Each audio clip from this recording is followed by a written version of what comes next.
안녕하세요. 크립토TV입니다. 이번 시간에는 최근에 다시 불거지고 있는 코인 과세 유예 가능성에 대해서 한번 살펴봅니다. 1월 15일자인데요. 코인 과세가 유예될 것 같다. 아무래도 금투세와 형평성을 맞추기 위해서 페이지를 추진하는 게 아니냐. 그리고 이달 말에 세법 개정안에 포함이 될 것이다. 뭐 이런 얘기가 나옵니다.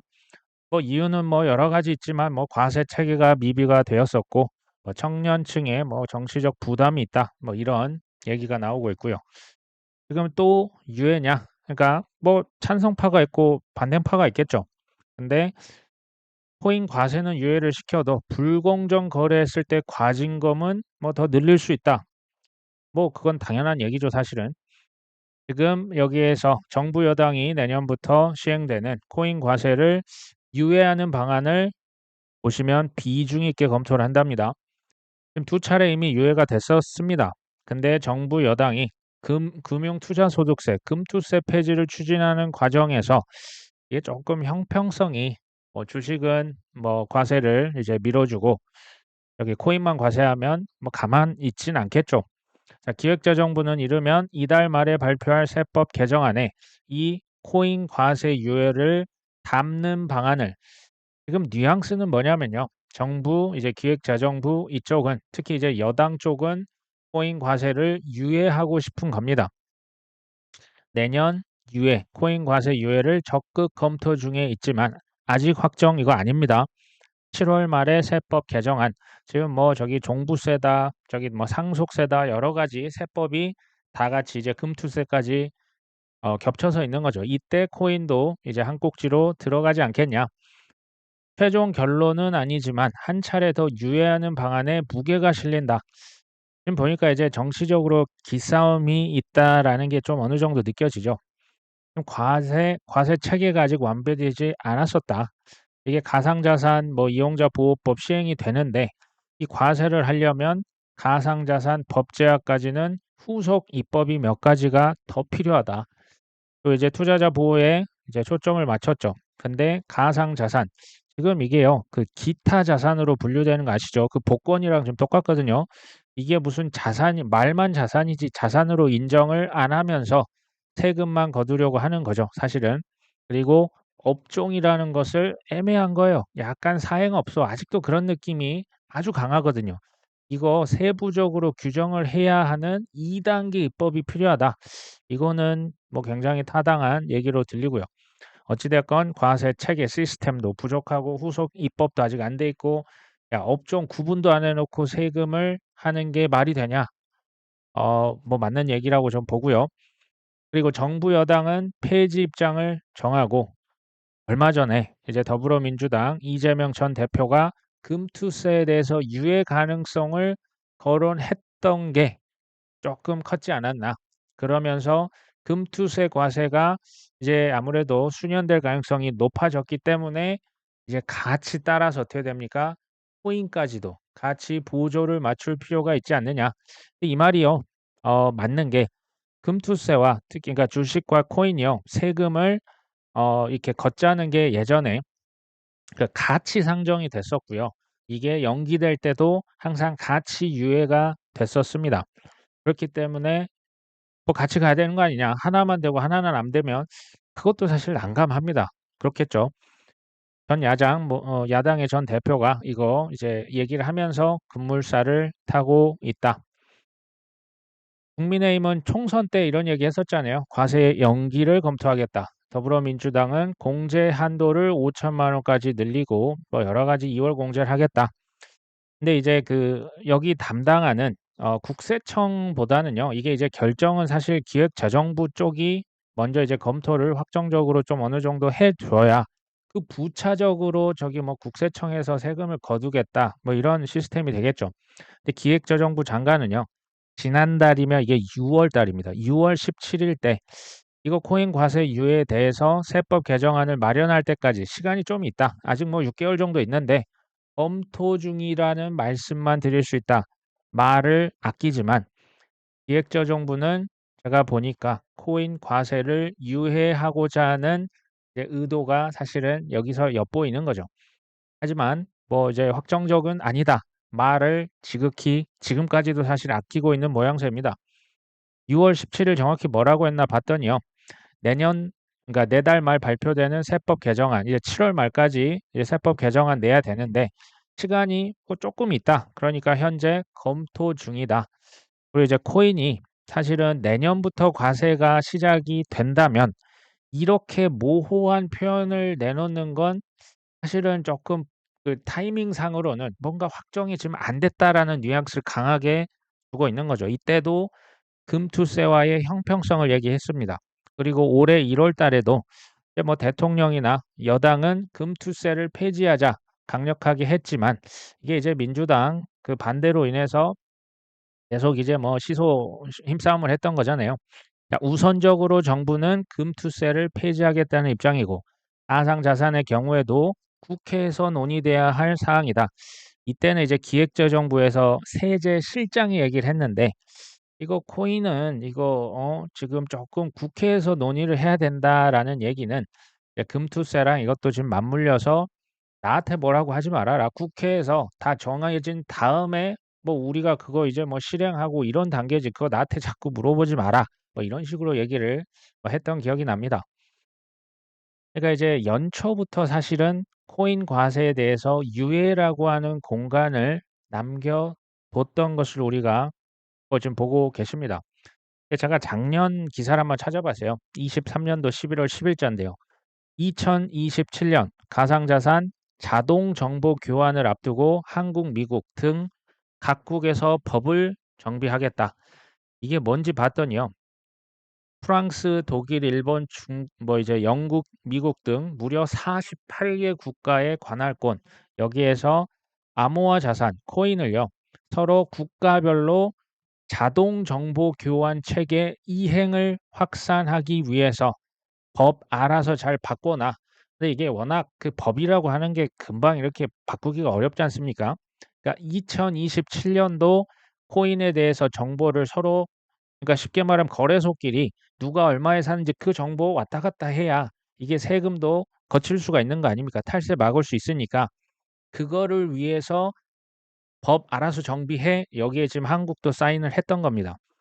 그러면서 이유로 밝히는 게 이겁니다. 가상자산의 급속한 발전에 따른 관련 역외 탈세 방지 및 조세 투명성 제고를 위해서 한마디로 탈세를 막겠다라는 거죠. 보고 대상의 총 지급 금액, 거래 횟수 등 여러 가지 정보를 자동으로 교환하자. 이 굉장히 중요하죠.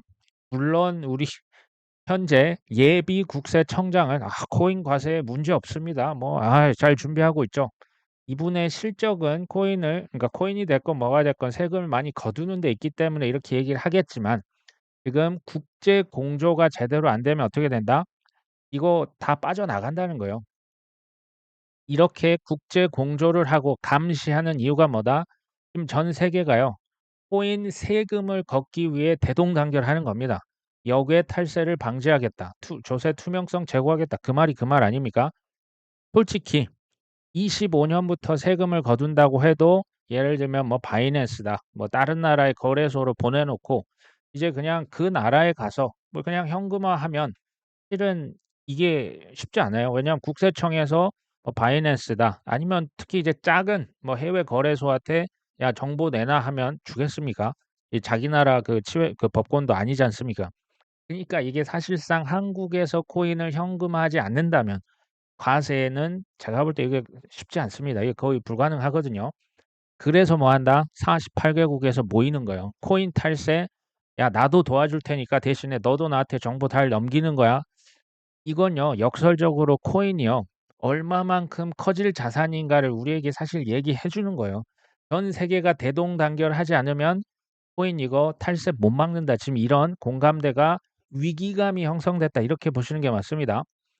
근데 여기서 보시면 27년도에 정보를 교환한다고 했었고 지금 이제 여당에서 추진하는 것은 2028년까지 코인 과세를 유예하자. 보셨죠? 25년에서 3년간 뒤로 미루자. 어느 정도는 소위 이제 말이 맞는 거죠. 시간이 27년도에 정보가 교환이 되면 그러면 28년도 가서 코인 과세를 유예를 그러니까 그때부터 이제 과세하겠다. 이게 어느 정도 맞는 것 같다라는 생각도 듭니다. 그만큼 뭉치지 않으면 이거 이제 탈세, 이제 과세 자체가 쉽지 않다. 자, 코인 과세, 뭐 금투세 마찬가지인데요. 이게 사실 처음이지 않습니까? 뭐 코인 지금 생긴 지 이제 10몇 년밖에 안 됐고요. 대부분 이더리움도 지금 10년도 아직 안 된 신생 자산입니다. 그만큼 이게 쉽지 않아요. 뭐 글로벌이 뭐 우리나라 부동산처럼 어디 뭐 안 가는 이런 자산이 아니라 전 세계 어디든지 쉽게 옮겨버릴 수가 있기 때문에 이게 과세의 난항을 겪을 수밖에 없는 겁니다. 그리고 이제 정치 집단이 서로 싸우는 것도 있고요. 또 국제 공조를 한다는 게 이게 말이 쉽겠습니까? 국제적인 공조를 이루어야만 하고요. 굉장히 고난도입니다.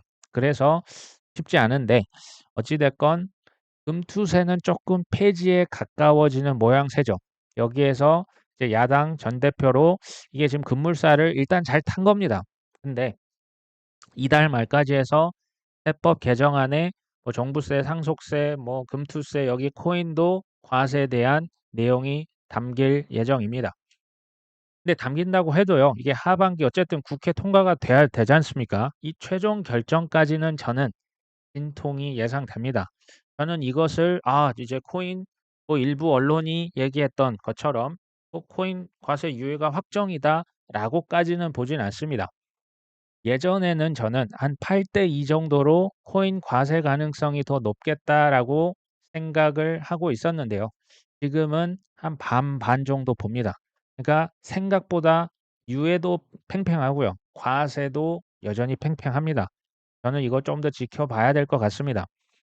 오히려 저는 지금 특히 이제 알트코인 같은 경우 코인 가격이 많이 좀 조정을 많이 받았지 않습니까? 조만간 제가 볼 때는 뭐 이제 1-2주는 아니라 해도 한 달, 2달, 3달 코인 가격 오를 수 있거든요.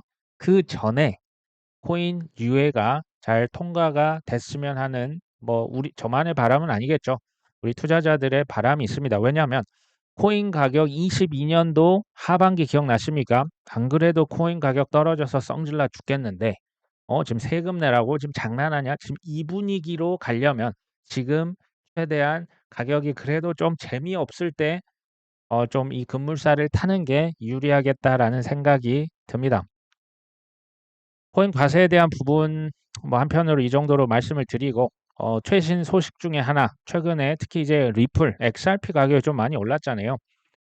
이게요. CME라고 하는 세계 최대 그 파생 상품 거래소가 있습니다. 여기에서 뭘 집어넣었을까요? 벤치마크라고 하는 건 이제 크립토 벤치마크 할 수 있는 지수를 만듭니다. 가격을 이제 그 전 세계 기관들에게 제공하는데 거기에 그 레퍼런스 참고할 수 있는 데이터 그 코인을 뭐를 넣었다? 지금 XRP를 집어넣습니다. 정확히는 CME 크립토 벤치마크에 2개 코인을 추가했습니다. 첫 번째가 말씀드렸던 XRP고요. 두 번째가 인터넷 컴퓨터라고 하는 코인입니다. 여기 이제 영어로 돼 있어서 제가 뭐 잠깐 말씀을 드리면 이 CME 코인 지수라고 하는 게 있는데 이것은 그 전 세계 기관들에게 표준화됐고 규제된 시스템 내에서 그러니까 딱 그 표준 가격을 전달하는 겁니다. 지수는 얼마고 가격은 얼마야. 이거 참고해. 아직까지 그 많은 코인들이 거래가 되고 있지는 않아요. 아직은 비트와 이더만 되고 있는데요. 어찌 됐건 영국에 있는 CF 벤치마크라고 하는 이 규제 기관이 이 지수를 지금 관리를 합니다. 그러니까 CME와 CF 벤치마크가 공동으로 어떻게 보면 이 지수를 만들고 있다라고 보시면 되고요. 리플의 빵형 당연히 기분이 좋았겠죠. 기관들이 코인판에 들어오게 하려면 당연히 신뢰할 수 있는 벤치마크 크립토 지수 필요한 거 당연한 거 아니야? 가격 정보 당연히 필요하지. 근데 XRP 지수 이거 거기 포함시킨 것에 대해서 대환영 이 얘기를 이렇게 기쁨에 겨워서 얘기를 했다라고 보시면 되겠죠. CM이라고 하는 그룹이 있는데요. 그룹이라고 하는 것은 그 밑에 거래소가 큰 이제 거래소만 4개에서 5개를 포함을 하고 있습니다. 쉽게 말하면 세계 최대의 파생상품, 선물, 뭐 거래소라고 보시면 됩니다. 원래 이거 시작을 어떻게 했냐면요. 지금은 뭐 비트코인이다, 주가 지수 이런 게 이제 포함이 되지만 예전에 계란, 뭐 소, 돼지고기, 콩, 원유 이런 어떤 그 원자재에 대한 부분, 상품에 대한 게 뭐 가뭄이 들면 워낙 이게 피해가 극심하다 보니 이것을 선물 형태로 대비할 수 있는 그 거래소 개념으로 이게 뭐 지금 뭐 수백 년 됐거든요. 여기에 이제 비트코인과 이더리움까지는 선물이 들어가 있는 거죠. 아직 솔라나는 들어가 있진 않습니다. 선물 또 옵션까지도 돼 있어요. 비트 이더리움은. 그리고 마이크로 선물이라고 하는 것은 선물이 이제 단위가 크다 보니까 이걸 좀 쪼개 가지고 비트코인, 이더리움을 선물까지는 지금 거래가 가능합니다. 중요한 건요. 우리가 투자뿐만 아니고 사실 우리가 뭐 중요한 결정을 때 뭐 직업을 결정하고 뭔가를 살아가면서 왜라고 하는 게 전 굉장히 중요한 것 같아요. '나 이거 왜 하고 있지? 나 왜 투자하고 있지?' 마찬가지입니다. 한번 질문을 던져 보면요. '크립토 벤치마크 지수 왜 만들었을까?' 저는 이게 중요한 것 같아요. CM이라고 하는 그 reference rates, 참고할 수 있는 가격입니다. 비트코인과 이더리움은 이렇게 지금 두 가지는 그 여러 가지 형태로 판매가 되고 있습니다. 선물 형태, 옵션이 있는데요. 이게요, 아시다시피 전 세계별로 거래소가 비트코인 가격이 들쑥날쑥하지 않습니까? 뭐 김치 프리미엄, 한국은 더 비쌉니다. 실제로. 그래서 이 가격을 통합해서 하나의 기준 가격이라는 것을 제시하는 게 뭐다? 이게 CME 벤치마크 지수라고 보시면 됩니다. 기존에 있었던 코인들 제가 사실 수십 번 얘기를 드렸었지만 한번 다시 보십니다. 에이브라고 하는 디파이 코인들, 알고랜드, 아발란체, 엑스인피니티, 비트코인, 그다음에 카르다노도 들어가 있죠. 여기 보시면 레퍼런스 레이트, 이게 이 기준 가격이야. 이걸로 보면 아마 정확할 거야. 지금 이렇게 기준을 제시하는 거고요. 리얼 타임 인덱스는 실시간, 지수는 지금 이 정도 돼. 그러니까 이제 시간도 딱 정해 놓고 정확하게 표준화된 정보를 제공합니다. 보시면 체인링크도 들어가 있죠. 칠리즈, 이건 스포츠 코인입니다. 코스모스, 커브, 디센트럴랜드, 이더리움, 파일코인 들어가 있죠. 저는요, 여기에 있는 코인들이 지금은 선물이 없어요. 그러니까 그 지수 만드는 데만 대표적인 코인들 이렇게 가져와서 쓰고 있지만 미국에 있는 FIT 21이라고 했던 법안 기억나십니까? 코인의 70%는 뭐다? 상품이다. 이게 만약 이제 통과가 되잖아요. 그러면 저는 여기 있는 코인들 대부분은 선물 형태로 이렇게 거래가 될 것으로 예측을 합니다. 그리고 기관들은요.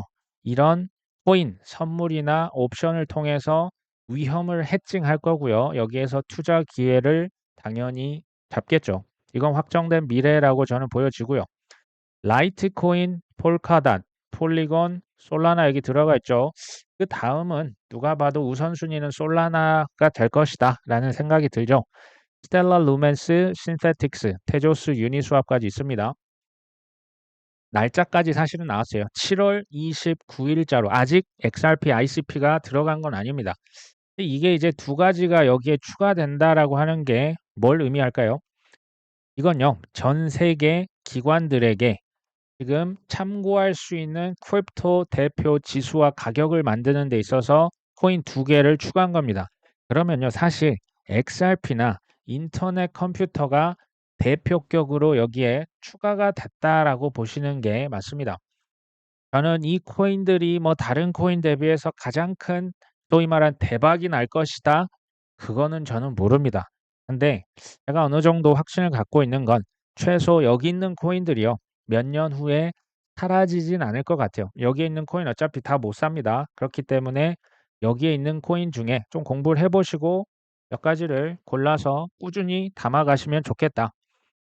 사실 그 코인베이스나 크라켄 같은 경우도 XRP 이 소송이 이거 봐라. 저번에 이제 그 토레스 판사였나요? 이게 뭐 이게 다 증권이 아니야. 일부 기관에게 판 거는 그럴 수 있어도 그 판결이 났던 다음에 XRP 거래소 이미 상장시킨 거 알고 계십니까? 근데 CME까지도 이제는 XRP를 지수에 편입을 시켰죠. 사실 스텔라 루멘스는 예전부터 들어가 있었거든요. 이게 뭘 의미할까요? XRP의 소송이 저는 개인적으로는 뭐 언제일지 저는 모릅니다. 근데 올해 아마 내년까지 넘기기가 쉽지 않을 것이다. 거의 저는 이제 끝자락에 온 게 아니냐. 물론 내년까지 갈 수는 있습니다. 근데 그 순서가 소송 영원할 수 없다. 이건 제가 압니다. 그다음에 솔라나 다음에 XRP ETF 가능성 당연히 소송 끝나면 있죠. 그 다음 순서가 뭘까요?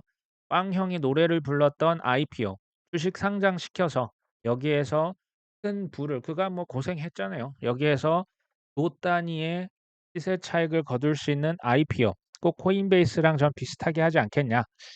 이게 이제 IPO까지 가셔야 된다. 저는 한 번 정도 XRP를 조금 그때가 이제 매도 시점이 아니겠냐.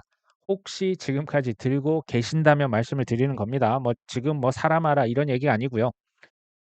그리고 우리가 단기적으로 주목해야 될 것은 곧 있으면 이번 주 곧 소식 들려올 겁니다. 이더리움 현물 ETF 최종 승인되고요.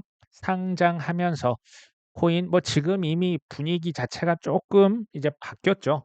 근데 이더리움 ETF가 그 기폭제가 될 수 있고요. 특히 블랙락에서 솔라나 ETF 신청하면 알트코인의 기둥들이 나올 수 있다라는 불기둥이 나올 수 있다라는 생각이 전 듭니다. 물론 미래는 모르죠. 주요 소식들이 또 나오는 대로 제가 업데이트를 드릴 수 있도록 하겠습니다. 오늘 방송 여기까지 합니다. 끝까지 시청해 주셔서 감사합니다.